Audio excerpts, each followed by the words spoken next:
તો નમસ્કાર મિત્રો માયાવી હેડની જે પણ આ મુદ્દો ચાલી રહ્યો છે તેમાં બધા કલાકારો તેમના સપોર્ટમાં આવ્યા છે અને કલાકારો એવું કહે છે કે અમે ડાયરાઓ બંધ કરી નાખીશું। તેમના પર આ ભાઈએ તેમને વળતો જવાબ આપ્યો છે અને ભાઈ એવું કહી રહ્યા છે કે હોપારાઓ અમને કંઈ પણ ફરક પડવાનો નથી, કેમ કે તમે પાછળ જોઈ રહ્યા છો વિડીયોની અંદર આ અમારી રોજીરોટી છે, અમને તો પૈસા મળતા રહેશે અને ખાવાનું મળતું રહેશે, પણ તમારા છોકરાઓમાંથી પછી શું કરશે જો તમે ડાયરાઓ બંધ કરી નાખશો તો। મિત્રો તે વિડીયો જોઈ લો, પછી આપણે તેના વિશે વાતચીત કરીએ।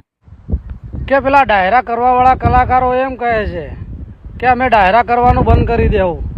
એટલે હોપારો તમે ડાયરા બંધ કરવાનું બંધ કરી દેવો તો અમારો શું ઘંટો ફરક પડશે?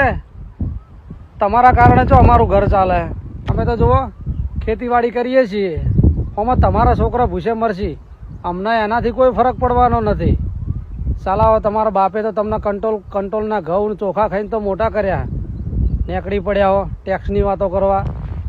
તો મિત્રો તમે વિડીયો તો જોઈ લીધો હશે। એમાં આ વ્યક્તિ એવું કહી રહ્યા છે કે તમારા મા બાપે તમને કંટ્રોલના ચોખા ખવડાવીને મોટા કર્યા છે, એમ છતાં તમને યાદ નથી રહ્યું ને અત્યારે તમે આ જે ટેક્સ ચોરી કરવાની વાતો કરી રહ્યા છો અને આ કંટ્રોલના ચોખા ખાવાની વાતો કરી રહ્યા છો, તો તમને એટલો બધો ઘમંડ આવી ગયો? તમે આ થોડા ઘણા પણ મોટા થઈ ગયા છો તેમાં તમે આટલું બધું કરવા લાગ્યા? અને તમે જે આ વાતચીત કરી રહ્યા છો કે અમે ડાયરાઓ બંધ કરી નાખશું બધા ભેગા થઈ, તો બંધ કરી નાખો, એમાં શું મારા છોકરાઓ ભૂખે મરવાના છે? ડાયરાઓ બંધ કરશો એના તો અમને તો કોઈ ફરક પડવાનો નથી, પણ તમને ફરક પડશે, કેમ કે તમારા છોકરાઓનું પછી શું થશે? જ્યાં તમારી ઇન્કમ થાય છે એ પછી ઇન્કમ ક્યાંથી થશે? કેમ કે જો ડાયરાઓ બંધ થઈ જશે તો તમારી બીજી આવક તો છે નહીં। અને ભાઈ એવું પણ કહી રહ્યા છે કે તમારા કારણે શું કેવું અમારું ઘર ચાલે છે, અમારા જો ખેતીનો કારોબાર છે આગળથી પણ અમે ખેતી કરીશું અને અમારા છોકરા તેમાંથી ખાઈ જશે, પણ તમારા છોકરાનું શું થાય છે એ તમે વિચારજો અને પછી તમે આ બધું બંધ કરવાનું કહેજો। મિત્રો આ ભાઈએ જે પણ તેમને વાત કરી છે, જે કલાકારોને વળતો જવાબ આપ્યો છે, એના વિશે તમારું શું કહેવું છે એ તમે જરૂરથી કોમેન્ટ બોક્સમાં લખી દેજો। અને જો તમે આપણી ચેનલમાં નવા આવ્યા હો તો ચેનલને સબસ્ક્રાઇબ કરી દેજો અને વિડીયોને લાઇક કરી દેજો।